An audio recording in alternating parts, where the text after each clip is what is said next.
So, from time to time, we get to have what I like to call family chats. Now, family chats are all about, depending on your family of origin and how you grew up, you would have your conversations around the dinner table or your conversations throughout the week. And then every now and then, you got that sense like, oh, it's a chat. You know that? Like, oh, we're going to talk about something, like it's important. You know, those sort of things. Every week we get an opportunity to gather in this space and have a chat. But today is what I like to call a chat. It's sort of like a bit more of we're family around the dinner table and we get to have a look at something which is important to who we are, which means a couple of things. Firstly, if you're new to this community or perhaps this is your first time with us, big welcome to you. We're going to be talking about some stuff today which is good for everybody, but is specifically aimed at those of us that call Les Moody Baptist Church home, which you're going to be thankful for later on in the message, even if you're not thankful for that right now. And for those of you who call Les Moody Baptist Church home, we're going to look at some stuff today, which hopefully will be challenging, but in a good way. And if it's not, we'll talk afterwards, and we'll have a chat about that. But we're having a bit of a family chat today. We're going to look at a few passages from Jesus and look around who Jesus was and what he intended for those who are a part of his church. So, there's no slides today. You're just going to see on mission behind me the whole time. So what does it mean to be on mission? What does it mean to be on mission? Many of us, depending on our background to church, when I say the words on mission within the context of faith, you're going to have different understandings of that. For some of you, you grew up in church. You grew up and it was part of your culture, part of the air that you breathed. For some of you, you grew up in a church situation where you were at church Sunday twice on a Sunday, right? Some of you were morning and night people. And some of you had parents who were there through the week who brought church home, which means you didn't just go to church on Sunday. Through the entire week, you had church at home as well, because they'd bring the Bible home and they'd talk to you about God and all that sort of stuff. That's some of your experience. For some of you, you went to church on a Sunday, but then it never came home. It just sort of stayed on a Sunday, and it felt a little bit probably as a child. Growing up, you're probably a little bit confused because on Sunday, that stuff was really important, but then through the rest of the week, it's almost like it didn't exist anymore. For some of you, you came to faith, if you believe in Jesus, you came to faith later in life. Perhaps your upbringing had nothing to do with Jesus or the church. And then one day when you're a teenager, or perhaps you're a young adult, or maybe you had just become a parent in your 20s or 30s, you discovered actually this Jesus thing is pretty good. And you went, wow, Jesus is awesome. And you decided to follow him. Maybe that's a bit of your story. Whatever your perspective, perhaps you are still struggling or trying to deal with what church is and who the church is to you. Whatever your perspective, when I say the words on mission, you're going to be thinking about different things, because you have different backgrounds and different understandings of the church, who the church is for and what the church is on about.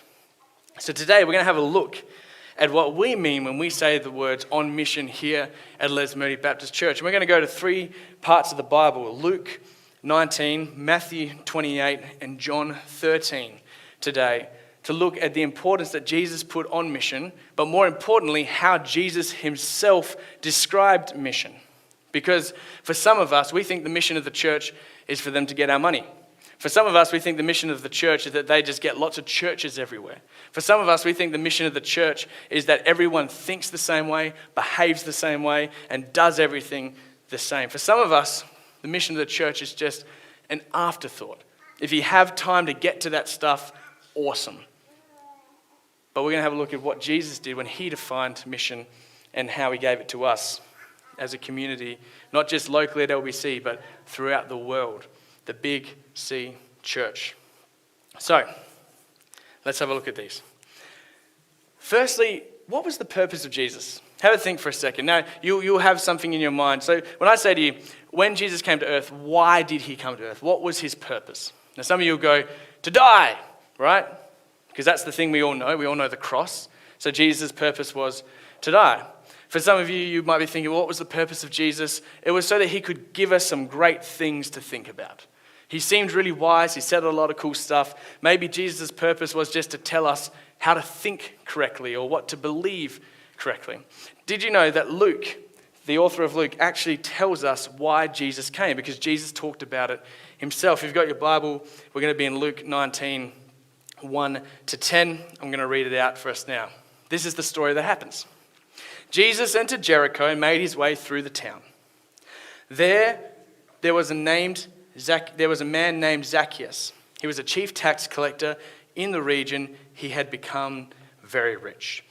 So he was someone who, in the eyes of the community, not a great guy. He tried to look at Jesus, but he was too short to see over the crowd. So he ran ahead. He climbed a fig tree beside the road because he knew Jesus was going to pass that way. When Jesus came by, he looked up and he saw Zacchaeus. And he actually stopped and called to Zacchaeus and said, "Zacchaeus, come down quick. I must be a guest in your home today." So Zacchaeus climbs down and he took Jesus to his house with great excitement and joy, because for him, he was just hoping to see Jesus. Jesus stopped, recognized him and said, "I'm coming to your place to eat." And he said, "Wow." Because in society, his standing was fairly low. Jesus, in the society of the Jewish religion, very high. He was a teacher. He was someone worth going after. And Jesus recognized him, called him by name and said, "I'm coming to your house." Jumps down, great joy. But the people who were around and saw this happen were displeased. He has gone to be the guest of a notorious sinner, of someone who is so far from God. So they grumbled. Meanwhile, Zacchaeus stood before the Lord and said, "I'm going to give half of my wealth to the poor. Lord, if I've cheated anyone on their taxes, I'll give them back 4 times as much." So Jesus responds, "Salvation has come to this home today, for this man has shown himself to be a true son of Abraham." And then this verse here, "For the Son of Man," talking about Jesus, talking about himself, "came to seek and to save those who were lost." Why did Jesus come to earth? Jesus came to earth to seek and to save those who had been disconnected from God. Why did Jesus come to earth? Not to just fulfill some great things that people said about him in the Old Testament, not just to die and come back to life, not just to come and give us some good wisdom and things that we can think about and believe about. Jesus came to this earth so that he could seek and save those who have been lost to God. That was his purpose, to seek those who are lost. The church exists to partner with God in seeking to help those who have become disconnected from God. Jesus' purpose when he came to earth was to seek and save those who are lost to God. And the church has been charged to carry on that mission, to go around and help people who have been disconnected and who are lost to God here and now. The way Jesus puts it is this way in Matthew chapter 28. So Jesus has already died, come back to life. People are losing their minds because dead people stay dead. This one is alive. So people are going, he must be important. What he said must be true. And people are getting excited around the base camp of Jesus. And he's come back to life and he goes and he meets with some people. So then the 11 disciples left for Galilee, going to the mountain where Jesus had told them to go. When they saw him, they worshipped him. And you would worship, if someone you knew and traveled with for 3 years, died, came back to life and said, "Let's get together," you'd be like, wow. Because worship is just being overwhelmed in their presence, right? Responding to that. They were, wow. But some of them doubted. And some of them were going, what's going on here? So Jesus came, and the last words we have recorded in Matthew, he said this.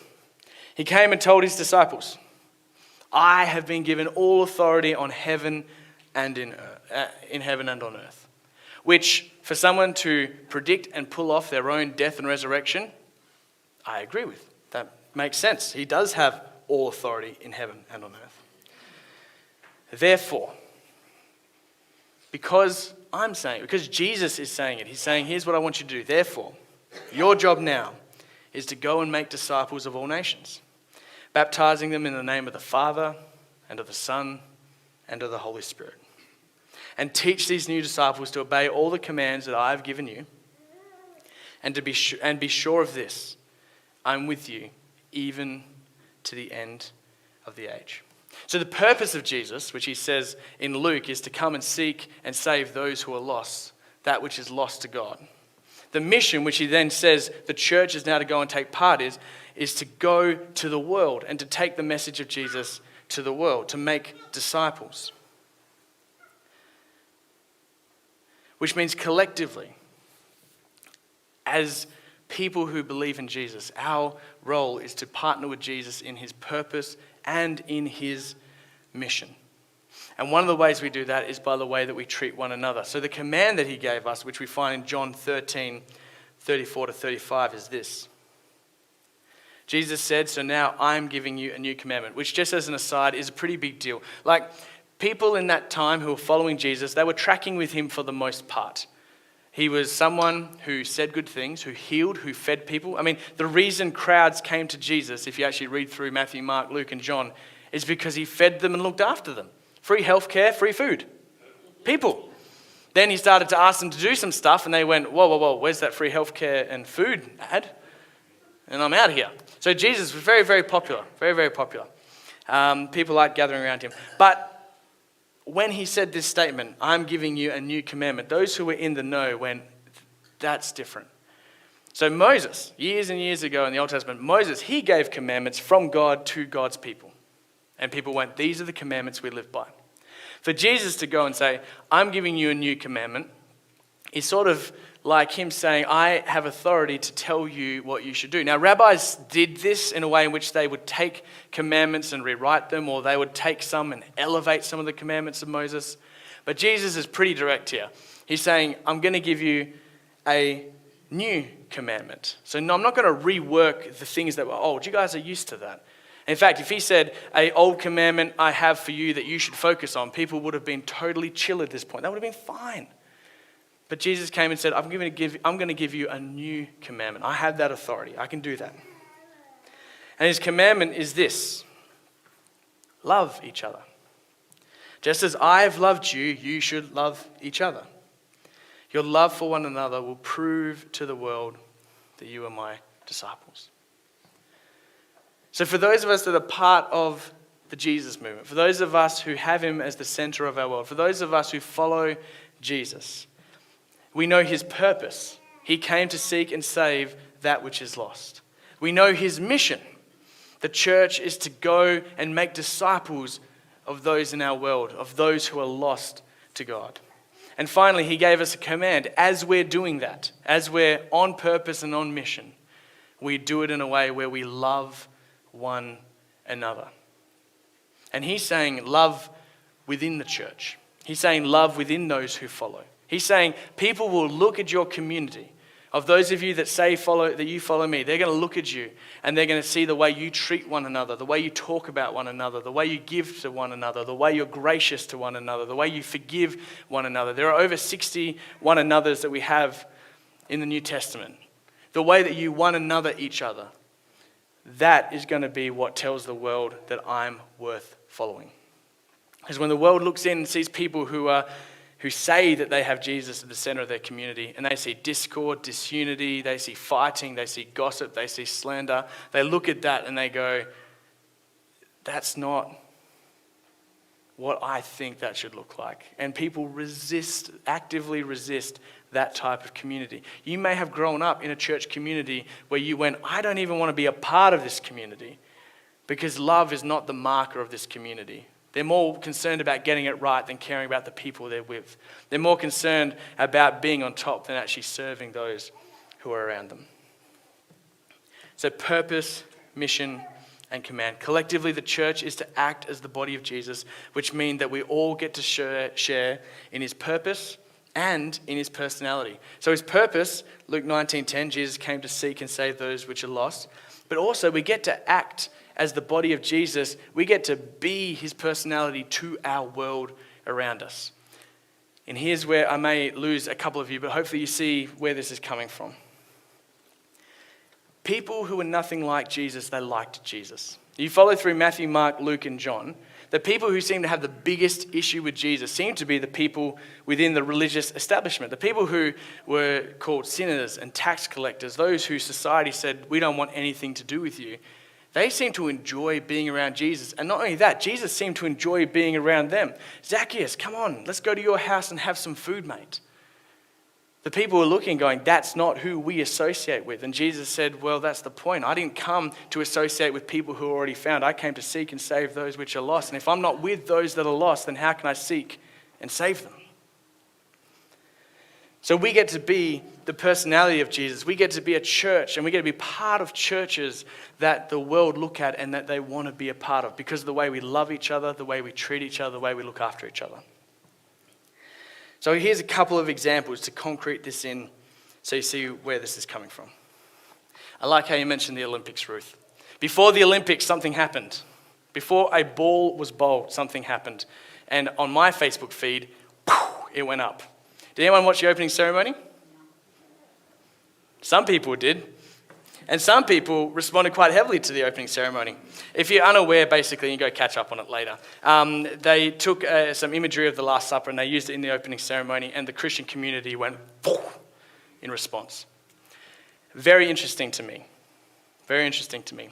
Do you know, if I was to twist it a bit and let's put it into a Jesus perspective, I don't think Jesus would have jumped on socials and slammed it. Do you know what I think Jesus would have done?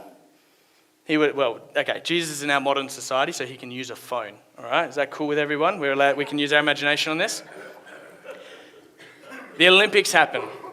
The Christians get out. You know, if Jesus was here right now, he'd probably get on the phone to the organizers and say, "Hey, can I have a meal with you? Can we have a chat? Can we have a talk about this?"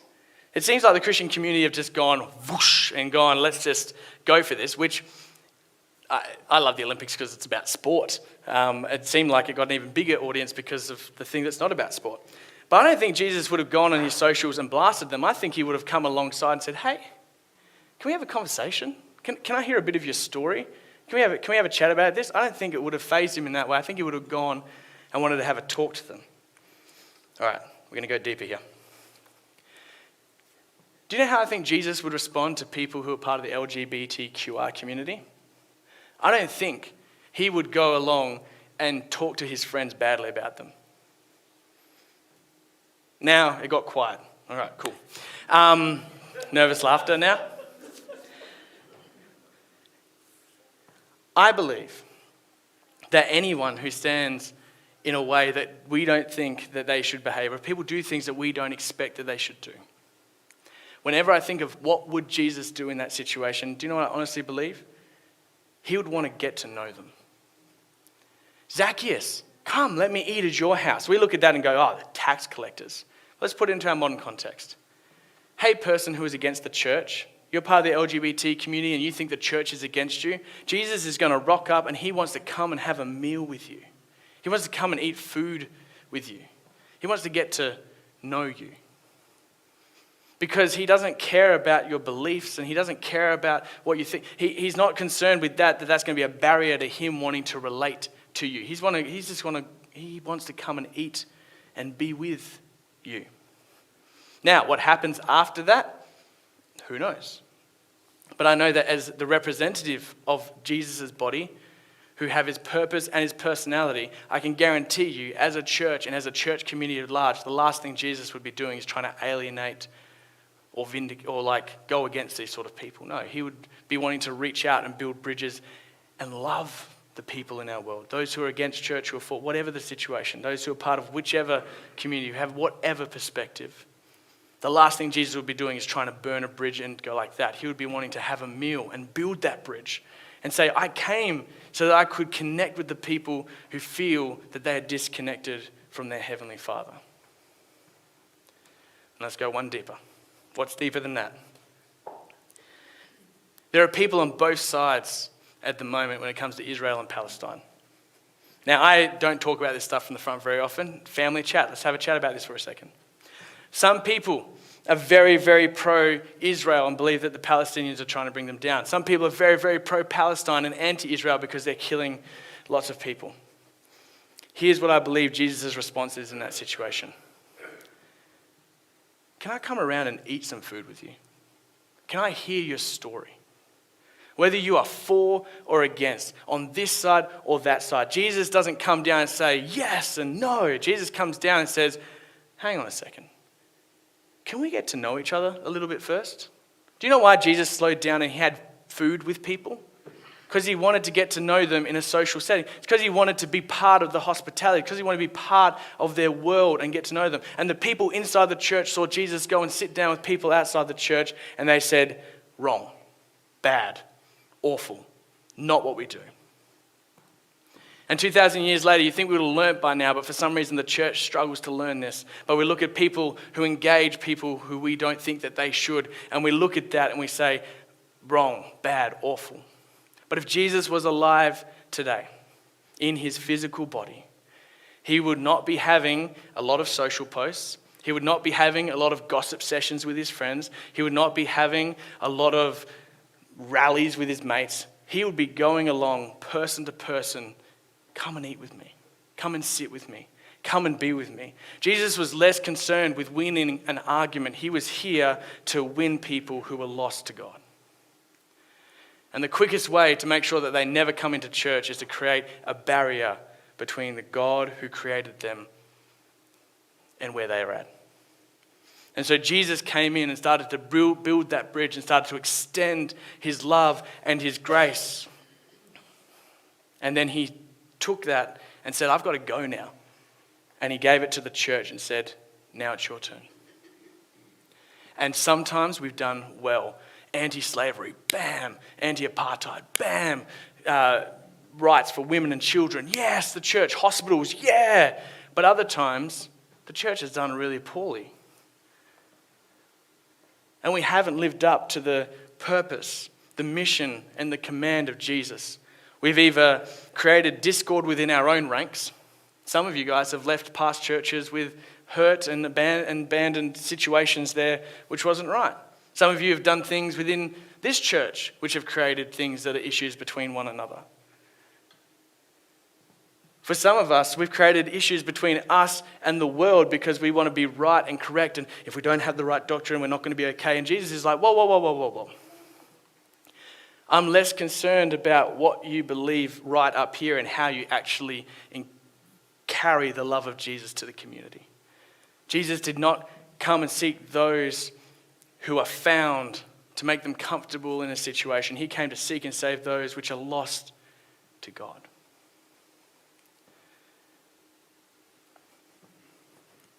Jesus didn't come to win an argument. He came to help people reconnect with their Heavenly Father.